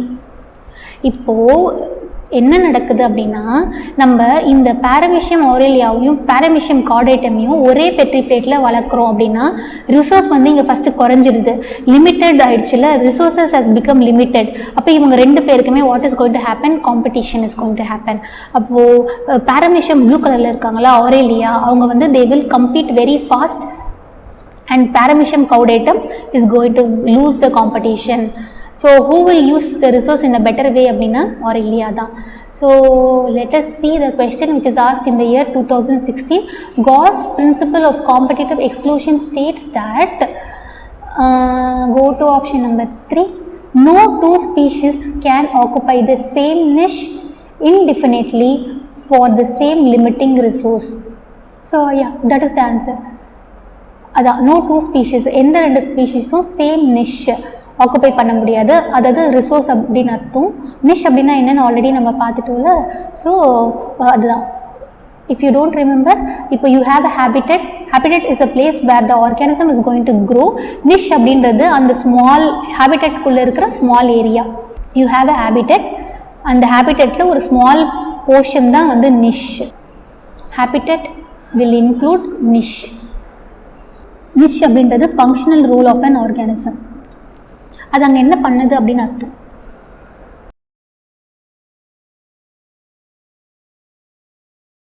முன்னாடி நம்ம என்ன பார்த்தோம், ரிசோர்ஸஸ் வந்து லிமிட்டடாக இருந்துச்சு, அப்புறம் க்ளோஸ்லி ரிலேட்டட் ஸ்பீஷிஸ்க்கு வந்து காம்படிஷன் நடக்கும் அப்படின்னு சொல்லி நம்ம பார்த்தோம்ல. இப்போது செகண்ட் ஒன், ரிசோர்ஸஸ் வந்து லிமிட்டடாக இருக்குது, பட் காம்படிஷன் வந்து அன்ரிலேட்டட் ஸ்பீஷிஸ்க்கு நடக்கும். For example, in South American lake, what has happened, அந்த லேக்கில் இருக்கிற ஃபிஷ்க்கும், அதாவது அந்த லேக்கில் இருக்கிற ரெசிடென்ஸ் ஃபிஷ்ஷுக்கும் விசிட்டிங் ஃப்ளமிங்கோக்கும் காம்படிஷன் நடக்குது. அதாவது லிமிட்டட் ரிசோர்ஸ், விச் மீன்ஸ் அவங்க ரெண்டு பேருக்குமான காமன் ஃபுட்டு வந்து ஜூ பிளாங்க்டன். ஓகேவா? ஸோ இங்கே நீங்கள் simple, limited resource, unrelated species, competition is going to happen between flamingo and the resident fish. The common food is zooplankton. Resource வந்து unlimited. Resource அப்படின்னும் போதே always you have to remember food and space is unlimited and the competition is going to occur between unrelated species. இது வந்து நம்ம என்ன சொல்லுவோம் அப்படின்னா interference competition, or it is also called as inhibitory competition. So நேம்லேயே இருக்கல interference or inhibitory competition. அப்போது in presence of species A, species B cannot survive. அதுதான் interference competition. What has happened in Abingdon tortoise at Galapagos Island has become extinct within a decade after goat are being introduced in that particular island, because you know very well goats are better browsers than the tortoise. Appo goat will compete with tortoise and goat is going to win in the competition. Thereby Abingdon tortoise is being extincted from that particular island. இது வந்து interference competition. இங்கே வந்து என்னென்னா resource வந்து அன்லிமிட்டடாக இருந்தாலுமே வந்து because of the presence of goat, tortoise is not able to survive and it is between unrelated species. Remember that. இப்போது one thing you might have thoughtல காம்படிஷன் அப்படின்னும் போது ஒரு நிமிஷம். ஓகே, ரிசோர்ஸ் வந்து லிமிட்டடாக இருந்தாலும் காம்படிஷன் நடக்குது, அன்லிமிட்டடாக இருந்தாலும் காம்படிஷன் நடக்குது. அப்புறமா அதாவது க்ளோஸ்லி ரிலேட்டட் ஸ்பீஷிஸ்க்கும் நடக்குது, அன்ரிலேட்டட் ஸ்பீஷிஸ்க்கும் நடக்குது. ஸோ அப்போ காம்படிஷனை எப்படி தான் நம்ம வந்து டிஃபைன் பண்ணுறது? So there is a value. Therefore competition is best defined as a process in which the fitness of one species is measured in the term of R. R தான் நம்ம already பார்த்தோம்ல, R is nothing but B minus D R is nothing but B minus D. அப்போ நம்ம இதை என்ன சொல்லுவோம், Darwin fitness அப்படின்னு சொல்கிறோம்ல. So whoever is having higher R value they can survive better and reproduce in that particular area. Probably goat ஓட R value அதிகமாக இருக்கணும், அதனால தான் they are able to survive and compete the Galapagos compete the tortoise at Galapagos Island. Next, now okay, now next interesting example வந்து competitive release. Now what has happened over here, okay, let us understand very in a simple way. You have a rock, okay va, inga rock irukku, okay. Now idu purinjikkanum appadina we have to understand what is meant by intertidal area. Intertidal area அப்படின்றது nothing but high tide la இந்த rock ஃபுல்லாவுமே வந்து water வந்து cover பண்ணியிருக்கும் high tide la. Low டைடில் water வந்து எப்போவுமே கீழே இருக்கும். So what is intertidal area? It is a area where low டைடில் உங்களுக்கு வாட்டர் வந்து கீழே இருக்கும், ஹை டைடில் வாட்டர் வந்து ஃபுல்லாக இங்கே வரைக்கும் இருக்கும். ஸோ இதுதான் வந்து இன்டர்டைடல் ஏரியா. இங்கே என்ன நடக்குது அப்படின்னா, கார்னர் ஒரு ஃபீல்ட் எக்ஸ்பெரிமெண்ட் கண்டக்ட் பண்ணார். எங்கே அப்படின்னா rocky sea coast of Scotland. What he has done is, இந்த ராக்கி சீ கோஸ்டில் என்ன இருக்குது அப்படின்னா, you have a rock, you have a invertebrate யாருன்னா வந்து பர்னக்கிள். ஓகே, இன்டர்டைடல் ராக் இருக்குது, இன்வெர்டிபிரேட் பர்னாக்கிள் இருக்குது. அதில் ஒரு பர்னாக்கிள் வந்து Balanus, another barnacle is Chthamalus. Now இந்த பர்னாக்கிள் வந்து லார்ஜர் அண்ட் இந்த கெத்தமலஸ் வந்து ஸ்மாலர். அண்ட் இதை வந்து அவங்க டாமினேட்டிங் ஸ்பீஷீஸும் இவங்களை வந்து இன்ஃபீரியர் ஸ்பீஷீஸும் சொல்லியிருக்காங்க. Now let us understand what இதில் ஏன் இவங்க டாமினேட்டிங் ஸ்பீஷீஸ், ஏன் வந்து இவங்க இன்ஃபீரியர் ஸ்பீஷீஸ் அப்படின்னு. Now if you see in this first experiment, இதில் பார்த்தா இந்த ஹை டைடு, அதாவது தண்ணி அதிகமாக இருக்கும்போது இந்த இடம்லாம் வந்து வாட்டருக்கு கீழே இருக்கும். ஸோ இந்த ஹை டைடு ஏரியாவில் யார் வளர்கிறாங்க? Chthamalus, who are inferior and smaller in size also. ஓகேவா? அண்ட் இந்த லோ டைடில் யார் இருக்காங்கன்னா பலானஸ் இருக்காங்க. நவ் எக்ஸ்பெரிமெண்டலாக கார்னல் வந்து என்ன பண்ணார் அப்படின்னா, இந்த பலானஸை இந்த இடத்துலேருந்து ரிமூவ் பண்ணிட்டார். அதுக்கப்புறம் பார்த்தா இந்த கேத்தமலஸ் என்ன பண்ணாங்க, இந்த ராக் ஃபுல்லாகவுமே அவங்க வந்து they are able to colonise. Okay, அப்போது இந்த absence of the strong competitor, Chthamalus are able to colonize the whole intertidal area. Okay, இதுதான் வந்து காம்படிட்டிவ் ரிலீஸ். ஸோ காம்படிஷன்லேருந்து பலனஸ் கிட்டேருந்து கேத்தமலஸை ரிலீஸ் பண்ணி விடுறாங்க, அவ்வளோதான் காம்படிட்டிவ் ரிலீஸ். ஸோ இதில் யார் டாமினேட்டிங், யார் இன்ஃபீரியர் பேஸ்ட் ஆன் த சைஸா அப்படின்னு எனக்கு தெரியல. But what I know is the one who is shifting it's place. இல்லை, இப்போது இந்த கேத்தமலஸ் வந்து பலனஸ் இல்லை அப்படின்னா கேத்தமலஸ் வந்து ஃபுல்லாக வளர்ந்துருவாங்க. பட் பலனஸ் இருக்கிறதுனால, இந்த பலனஸ் இங்கே இருக்கிறதுனால யார் வந்து ஷிஃப்ட் ஆனாங்க? ஹையர் டைடல் ரீஜனுக்கு கேத்தமலஸ் வந்து ஷிஃப்ட் ஆகிட்டாங்க. So in presence of the strong competitor, weak competitor is shifting its niche. இல்லை, அப்போ யார் ஷிஃப்ட் பண்ணுறாங்களோ அவங்க தான் வந்து இன்ஃபீரியர் ஸ்பீஷீஸ். யார் வந்து அவங்களோட பிளேஸை ஷிஃப்ட் பண்ணலையோ அவங்க வந்து strong competitor. I hope this is clear. Next interesting example, resource partitioning. The name of this tree is spruce tree. Okay, niche அப்படின்னா என்னென்னு நம்ம ஆல்ரெடி பார்த்தோம். Now is there any way, இப்போது காஸ் காம்படிட்டிவ் எக்ஸ்க்ளூஷனில் நம்ம என்ன பார்த்தோம்? ரெண்டு closely related species cannot occupy same niche அப்படின்னு பார்த்தோம்ல. அதாவது ரெண்டு பேரால் ஒரே இடத்துல வளர முடியாது. ஆனால் நிஷ்ஷை கொஞ்சம் லைட்டாக ஷிஃப்ட் பண்ணிட்டாங்க அப்படின்னா, நிஷ்ஷை வந்து லைட்டாக ஷிஃப்ட் பண்ணுறாங்க அப்படின்னா they can survive. அதுதான் வந்து resource partitioning. That is called as resource partitioning.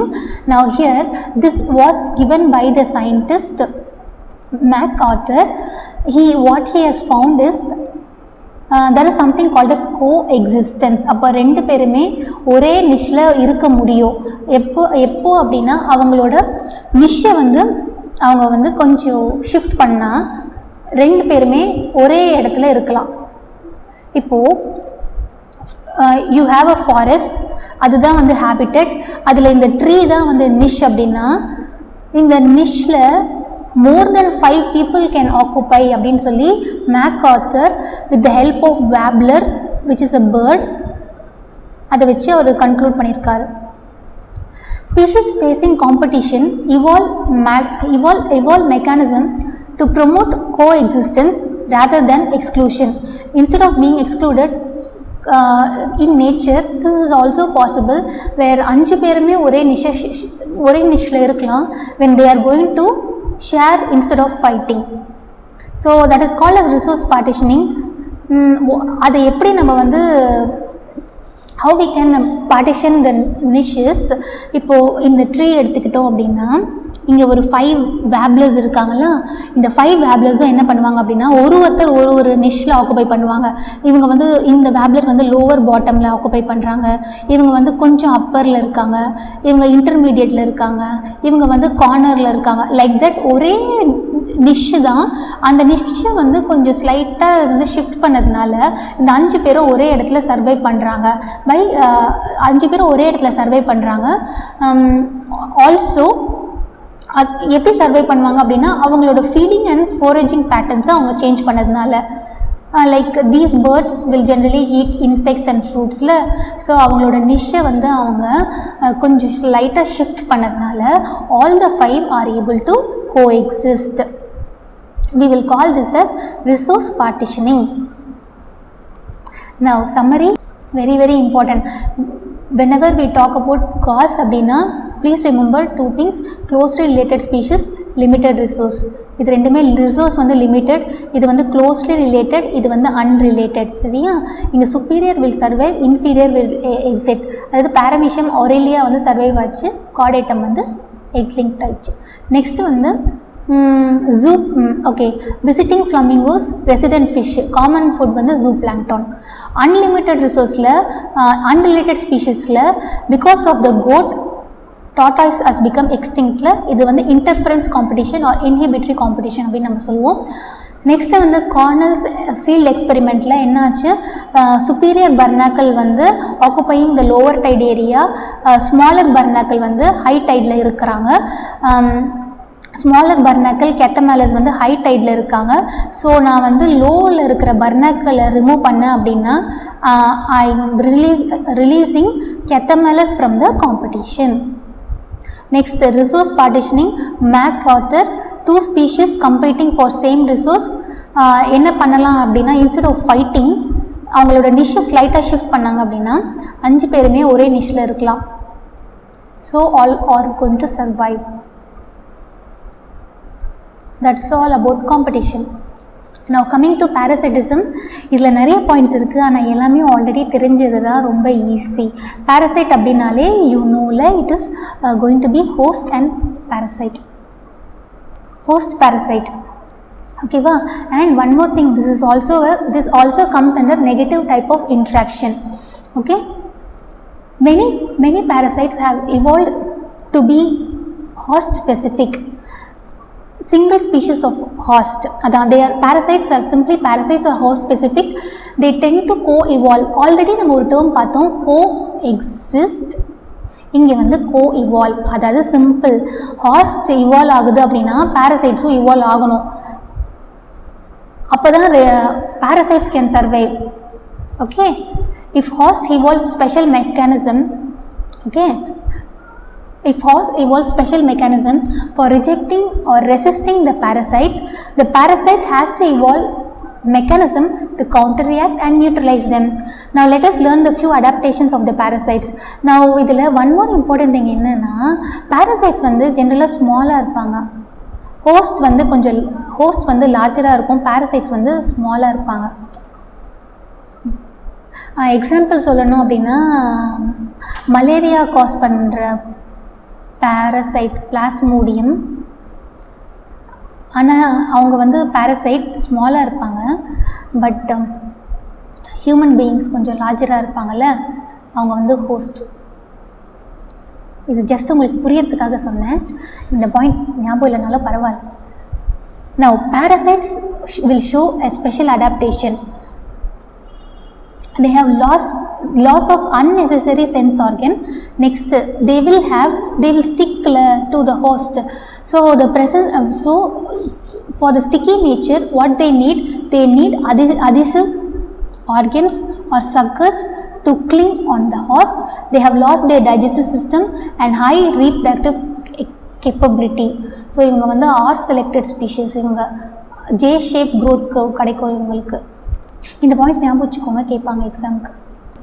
Now பேரசைட்ஸோட life cycle வந்து ரொம்ப ரொம்ப காம்ப்ளெக்ஸ்.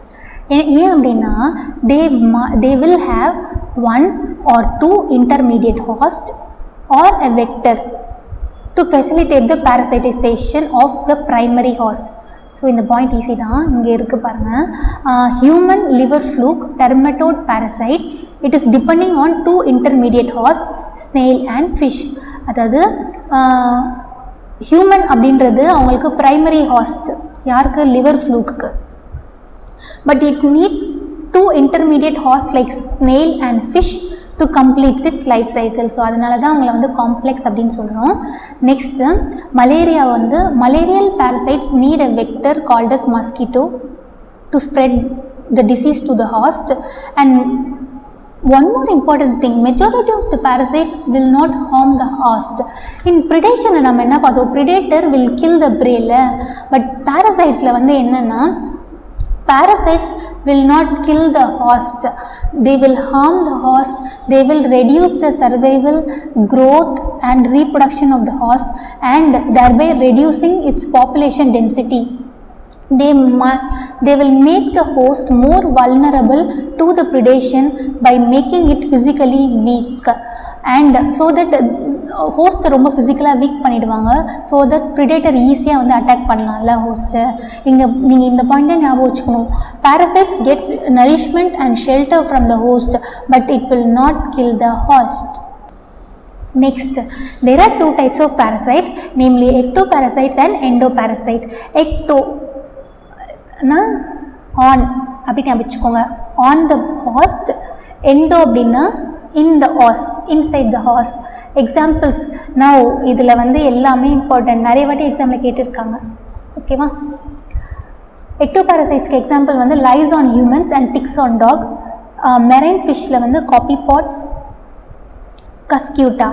நவ் ஜென்ரலாக நம்மளுக்கு வந்து பிளான்ட்டை பற்றி என்ன தெரியும், பிளான்ட் வந்து they R primary producers autotrophs அப்படின்னு தெரியும். பட் சில பிளான்ட் வந்து they R like parasites. they are parasites. அவங்க வந்து என்ன பண்ணுவாங்க அப்படின்னா they don't have leaf. first thing, parasitesோட மார்ஃபாலஜிக்கலாக parasites வந்து ரொம்ப சிம்பிளாக தான் இருப்பாங்க பார்க்குறதுக்கு. இப்போ இதுதான் ஹாஸ்ட் பிளான்ட் அப்படின்னா இந்த எல்லோ கலரில் இருக்குல்ல, இதுதான் வந்து கஸ்கியூட்டா. it is a parasitic plant which will grow on the hedge plants. It has lost its chlorophyll, அதனால தான் அது yellow கலரில் இருக்குது. During the course of evolution, it has lost its leaf and it will derive the nutrition from the host. And one more thing, இதில் நீங்கள் எழுதிக்கோங்க, it is a total stem parasite. It will completely depend on the host. Female mosquito is not considered a parasite. Yes, although it needs our blood for reproduction. In point புரியுதுல? they will simply come take the blood and go. ஆனால் இந்த மாதிரி அதனால தான் வந்து அவங்க parasite கிடையாது. But இவங்கெல்லாம் வந்து either they will live on the host or inside the host. அதனால் இவங்கெல்லாம் வந்து parasites. Now endoparasiteனா they will live inside the host. They can live in major organs like liver, kidney, lungs, RBC எல்லாத்துலேயும். Common examples are tapeworm, tinea, ascaris and entamoeba. And coming to the plasmodium, one of the most common example for endoparasite, already நம்ம பார்த்தது தான். Life cycle of parasites வந்து they are more complex. Life cycle of endoparasites are more complex because of their extreme specialization. ஸ்டார்டிங்லேயே பார்த்த மாதிரி தான் host parasite 1-to-1 relation இருக்கும். Parasites cannot survive without the help of host. and they will go and attack very specifically. Their morphological, அதாவது parasites morphological anatomical features எல்லாமே ரொம்ப simplified are greatly simplified while emphasizing their reproductive potential. இங்கே important point என்ன அப்படின்னா மார்ஃபாலஜிக்கலாகவும் அனாட்டமிக்கலாகவும் அவங்க பார்க்கறதுக்கு ரொம்ப சிம்பிளாக இருப்பாங்க. எதுக்காக அவங்க அந்த மாதிரி இருக்காங்க அப்படின்னா இதை காம்ப்ரமைஸ் பண்ணி இதை இன்க்ரீஸ் பண்ணுறதுக்கு, அதாவது எதுக்கு இம்பார்ட்டன்ஸ் கொடுக்கணும் அப்படின்னா ரீப்ரொடக்டிவ் பொட்டென்ஷியலுக்கு இம்பார்ட்டன்ஸ் கொடுக்கணும்ல. So they give importance to reproductive potential, not to the anatomical or to the morphological features. That is the meaning for this point.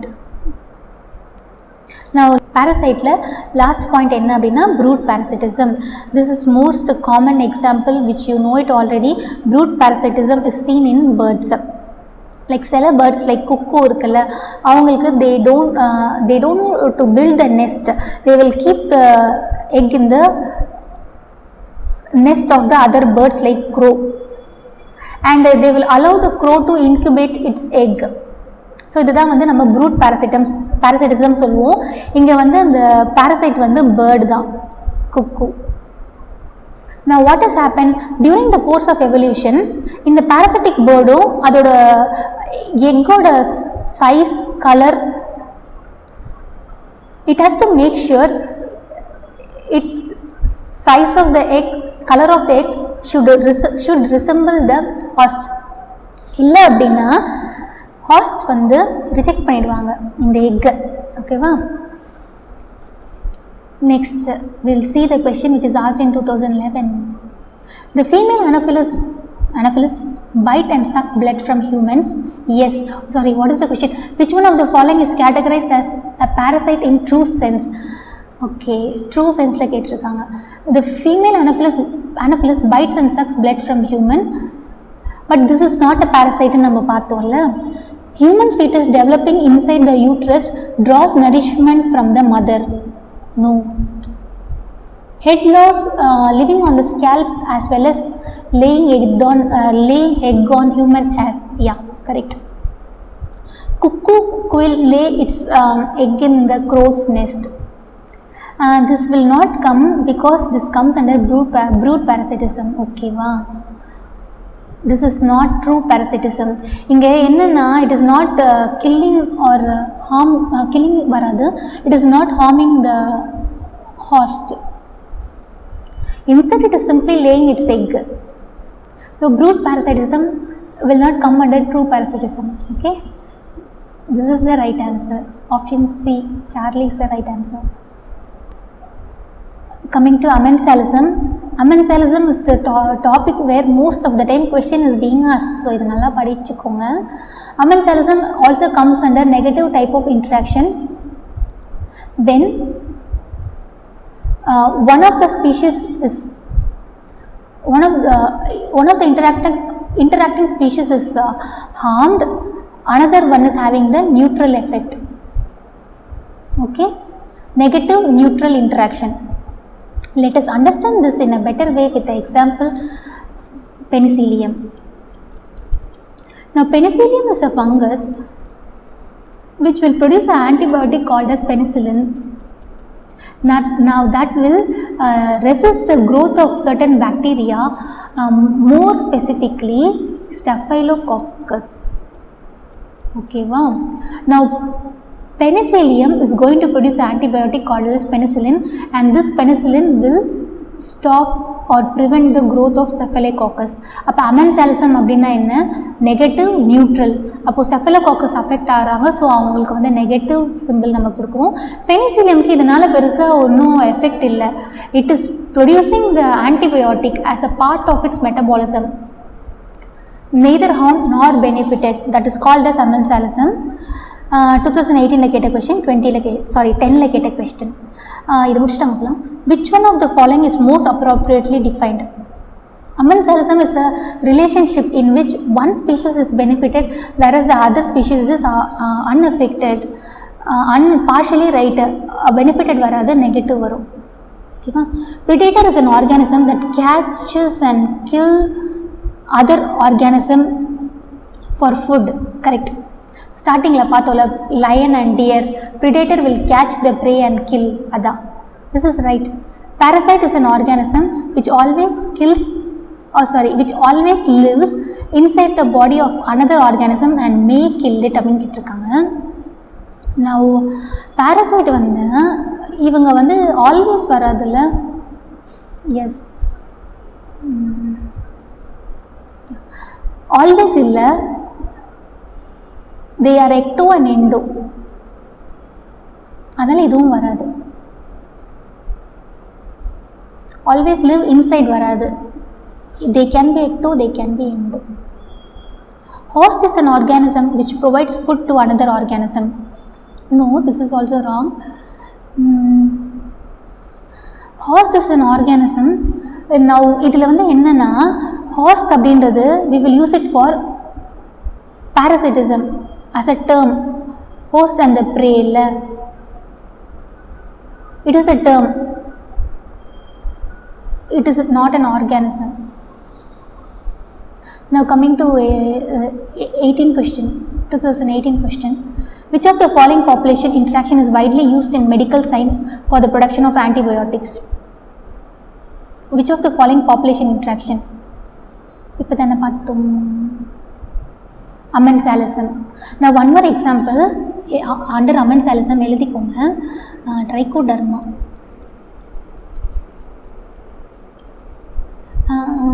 Trichoderma is a fungi which will kill another fungi like Aspergillus. Now with this negative interactionsல 4 இருக்கு. ஒன்று வந்து parasitism, ஒன்று வந்து predation, ஒன்று வந்து competition, ஒன்று வந்து amensalism. is over. Now let us learn about positive interaction. Positive இன்ட்ராக்ஷனில் ஃபர்ஸ்ட் ஒன் வந்து கமென்சாலிசம். பாப்புலேஷன் இன்ட்ராக்ஷன்ஸ்லேயே ரொம்ப ஈஸி வந்து கமென்சாலிசம் தான், வெறும் எக்ஸாம்பிள்ஸ் தான்.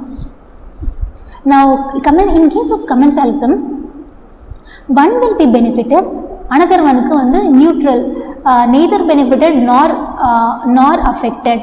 Now orchid on a mango tree, you might have சீன்ல மேங்கோவோட பிரான்ச்சில் ஆர்கிட்ஸ் வந்து வளரும். ஓகேவா? இப்போது இந்த ஆர்கிட் வந்து we will call them as epiphytes.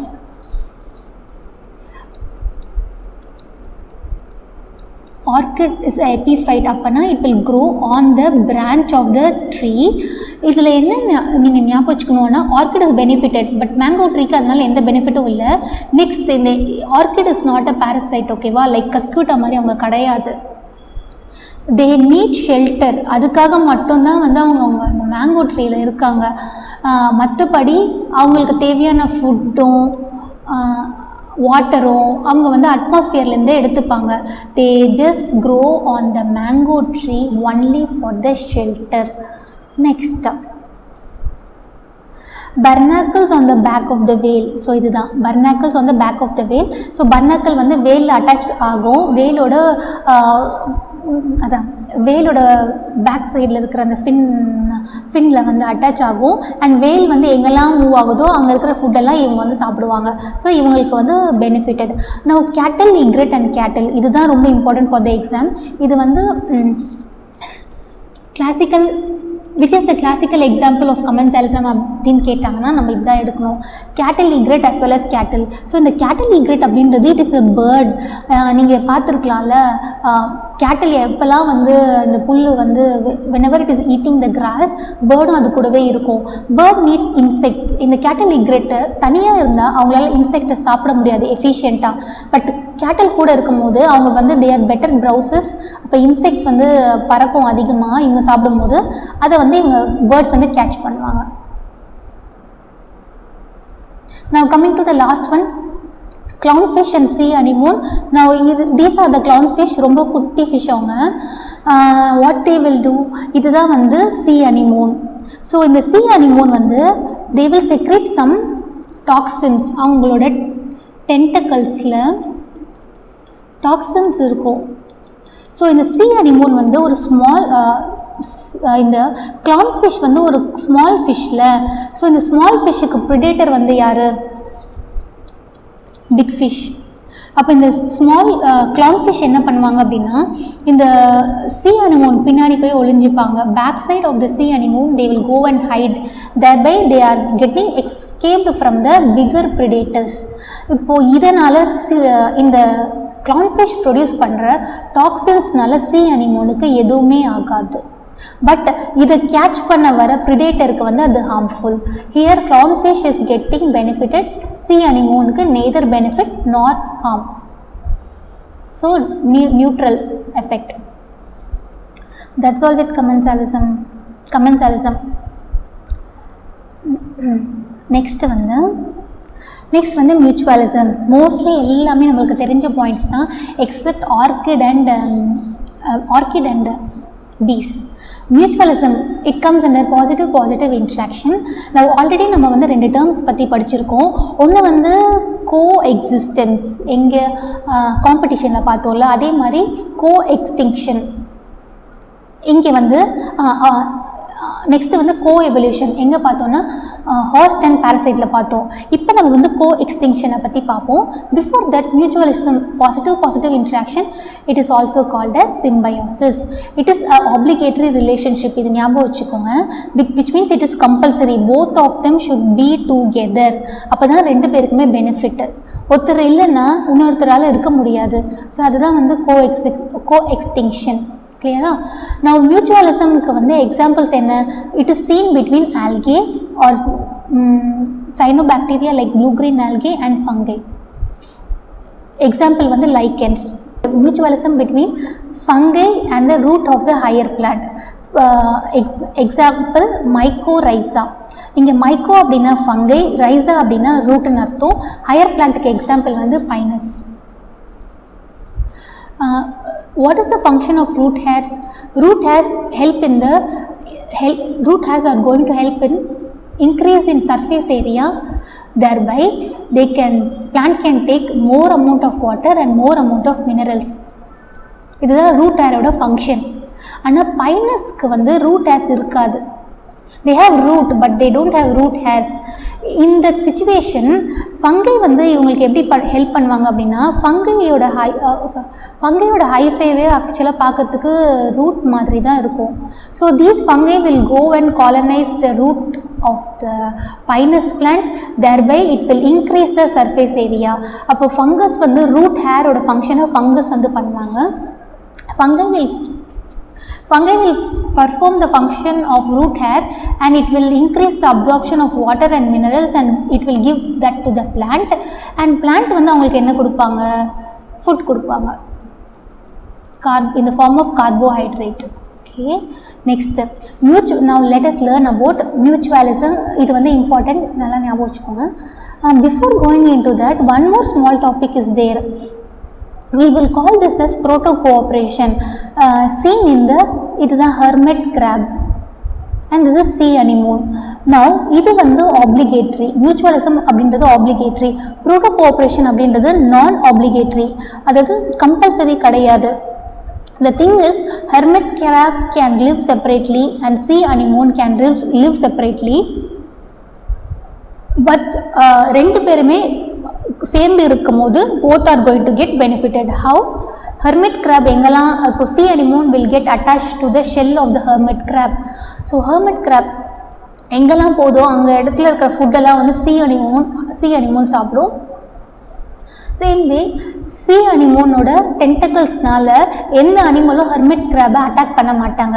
So this is called as proto cooperation. Now எக்ஸாமில் வந்து I have seen previous question பேப்பரில் டைரெக்டாக ப்ரோட்டோ கோஆப்ரேஷன் கொடுத்துருக்க மாட்டாங்க.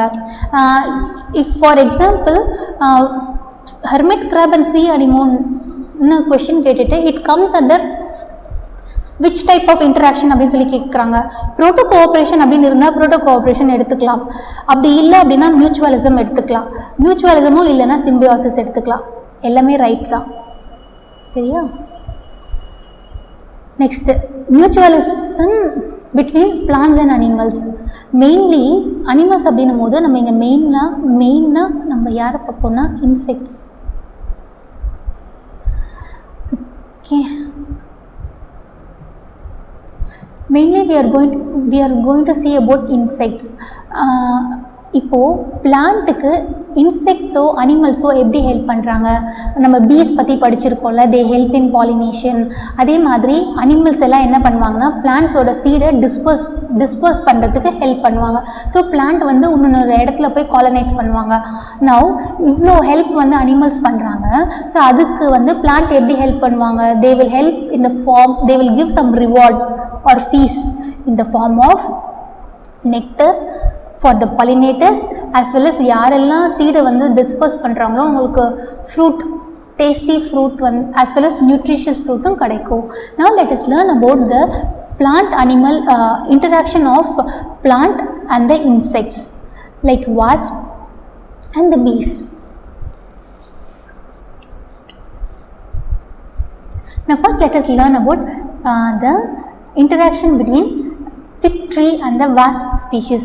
இதில் நீங்கள் என்ன ஞாபகம் வச்சுக்கணும், இது வந்து 1-to-1 ரிலேஷன்ஷிப். அப்போது இந்த absence of wasp fig cannot be pollinated. Same way fig இல்லை அப்படின்னா வாஸ்ப் ஸ்பீஷிஸ் வந்து அவங்களோட எக்கை லே பண்ணுறதுக்கு அவங்களுக்கு வேறு எந்த இடமுமே கிடையாது எர்த்தில். வெறும் அவங்க வந்து வாஸ்ப் வந்து ஃபிக்கில் தான் எக்கை லே பண்ணுவாங்க. அதே மாதிரி ஃபிக் ட்ரீ வந்து வாஸ்பால் தான் பாலினேட் ஆகும். Next, the female wasp uses the fruit for the oviposition, egg laying. Okay, with this diagram let us understand இது வந்து 1-to-1 relationship. I hope that point was clear. Now the female wasp வந்து என்ன பண்ணுவாங்க அப்படின்னா, இதுதான் வந்து ஃபிக்கோட, actually it is not fruit, புக்கில் கொடுத்துருக்காங்க, பட் இட் இஸ் இன்ஃப்ளோரசன்ஸ். சரியா? Inflorescence is nothing but collection of flowers. Okay, now this female wasp it will enter into the fig tree, it will enter into the inflorescence of the fig tree via a pore called as ostiole. Okay, இதுதான் வந்து ஃபிக்கோட inflorescence. So இதில் வந்து உங்களுக்கு flowers இருக்கும், both மேல் flowers and female flowers. So இந்த ஃபிக் என்ன பண்ணும் அப்படின்னா, இதோட எக்கை வந்து இங்கே இன்ஃப்ளோரசன்ஸில் ஏதாவது சம் ஃப்ளவர்ஸில் வந்து it will keep the egg, because வெளியில் இருந்தால் சேஃபாக இருக்காது. So it is keeping the egg inside the fig inflorescence. While doing that அவங்க என்ன பண்ணுவாங்கன்னா அவங்க பாலினேஷனையும் கம்ப்ளீட் பண்ணிடுவாங்க. ஸோ இந்த fig wasp என்ன பண்ணும், while laying its egg she will complete the process of pollination, which is nothing but transfer of pollen grain from anther to stigma. இதான் anther அப்படின்னா இதுதான் stigma. Transfer of pollen grain from anther to stigma is called as pollination. So wasp will help the fig tree in the process of pollination. So wasp வந்து fig tree க்கு pollination பண்ண help பண்ணுறாங்கல்ல. So that fig tree வந்து என்ன பண்ணுவாங்க அப்படின்னா, அவங்களுக்கு egg லே பண்ணுறதுக்கான ஒரு ஸ்பேஸும் அவங்களோட, இப்போ இவங்களோட எக் இங்கே இருக்குது, ஆஃப்டர் சம் டைம் எக் வந்து எக்கிலேருந்து உங்களுக்கு லார்வா வெளியில் வரும்ல. ஸோ இந்த டெவலப்பிங் லார்வாக்கு ஃபிக் ட்ரீ அவங்களோட சம் ஆஃப் த ஃப்ரூட்ஸை வந்து அந்த ஸ்மால் லார்வாக்கு ஆஃபர் பண்ணுவாங்க. So thereby both of them are getting benefitted. நீங்கள் வந்து என்னென்னா இந்த லைஃப் சைக்கிள் வந்து படிக்கணும்னு அவசியம் இல்லை, just 1-to-1 relationship, both 1-to-1 relationship ஞாபகம் வச்சுக்கோங்க. வாஸ்ப் வந்து பாலினேஷனுக்கு ஹெல்ப் பண்ணுறாங்க. ஃபிக் ட்ரீ வந்து அவங்களுக்கு என்ன ஆஃபர் பண்ணுறாங்க அப்படின்னா, எக்கு லே பண்ணுறதுக்கு ஒரு ஸ்பேஸும் அப்புறமா டெவலப்பிங் சீட்ஸை லார்வாக்கும் கொடுக்குறாங்க. இவ்வளோ தான் நீங்கள் ஞாபகம் வச்சுக்கணும். Okay, the last topic of population interaction is mutualism. Mutualism, where we will be learning about orchid flowers and the bees. We know very well flowers are being pollinated by the bees. In case of orchid, which is growing in the Mediterranean region, it is being pollinated by the bumblebee. Now the name of the orchid is called as Ophrys. Now this particular plant, its flower is going to resemble, அதாவது அவங்களோட ஒரே ஒரு petal, அவங்களுக்கு 3 petal இருக்குது அப்படின்னா அவங்களோட ஒரே ஒரு பெட்டல் மட்டும் it will look like female bumblebee in size, color and அவங்களோட markings. ஓகேவா? அப்போது marking. So it is looking like a female honeybee. So male bumblebee will be attracted towards this flower, and the male bee will try to pseudocopulate this flower thinking it is a female bee. During this process what will happen is, இந்த ஃப்ளவர்ல இருந்து pollens வந்து இந்த மேல் honey பீ மேலே dust ஆகும். இந்த ஃப்ளவரில் இருக்கிற pollens வந்து இந்த மேல் ஹனி பீ மேலே டஸ்ட் ஆகும். ஒன்ஸ் இந்த ப்ராசஸ் முடிச்சதுக்கப்புறமா இந்த மேல் ஹனி பீ அடுத்த ஆர்கிட் ஃப்ளவரை விசிட் பண்ணும்போது இங்கே கலெக்ட் பண்ண போலன் கிரெயின்ஸை இந்த ஃப்ளவருக்கு ட்ரான்ஸ்ஃபர் பண்ணுறாங்க. thereby they will complete the process of pollination. Okay, by any chance என்ன ஆச்சு அப்படின்னா, பை எனி சான்ஸ் இந்த ஃபீமேல் ஹனிபி அவங்களோட சைஸையோ கலரையோ மார்க்கிங்ஸையோ மாற்றிட்டாங்க அப்படின்னா, if it is going to change அப்படின்னா orchid flower is also need to change. இல்லை, they should also co-evolve. Orchid flower also should co-evolve with the female bee.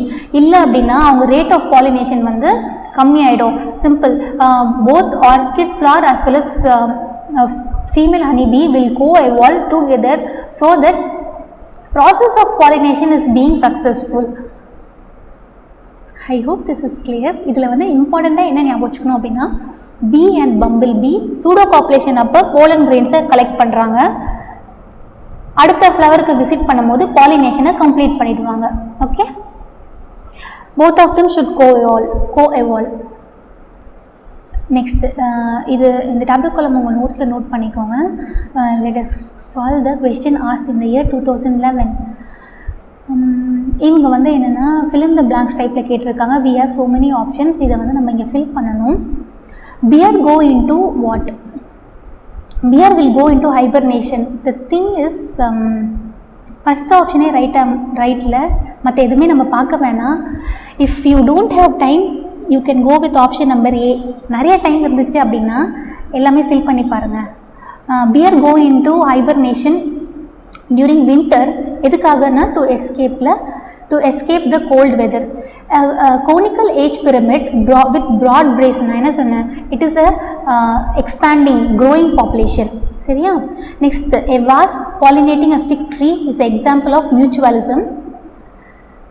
Okay, இங்கே மியூச்சுவலிசம் வந்து ஃபோர்த் ஆப்ஷனில் இருக்குது. இது கரெக்டு தான், ஆனால் மற்ற ஆப்ஷன்ஸ் ராங் இல்லை. ஸோ அதனால் நம்ம இதை எடுக்கக்கூடாது. Next, an area with high levels of species richness is known as what? it is known as hot spot. இந்த டேர்மை ஞாபகம் வச்சுக்கோங்க, நம்ம 3rd சாப்டரில் படிக்கலாம். எங்கள் மெயினாக என்ன அப்படின்னா, ஹாட் ஸ்பாட்டில் நம்ம இந்தியாவில் கூட we have 3 hot spots. Okay, hot ஸ்பாட்ஸில் எண்டமிக் ஸ்பீஷிஸ் அதிகமாக இருக்கும், as well as species richness வந்து அதிகமாக இருக்கும். மோஸ்ட்லி இதுதான் கேட்பாங்க, ஹாட் ஸ்பாட்ஸில் என்ன இருக்கும், எண்டமிக் ஸ்பீஷியஸ் ரிச்னஸ். தோ இது வந்து 3rd சாப்டர் தான், part of 3rd chapter. Anyway இதுலேயே நம்ம பார்த்துட்டோம்.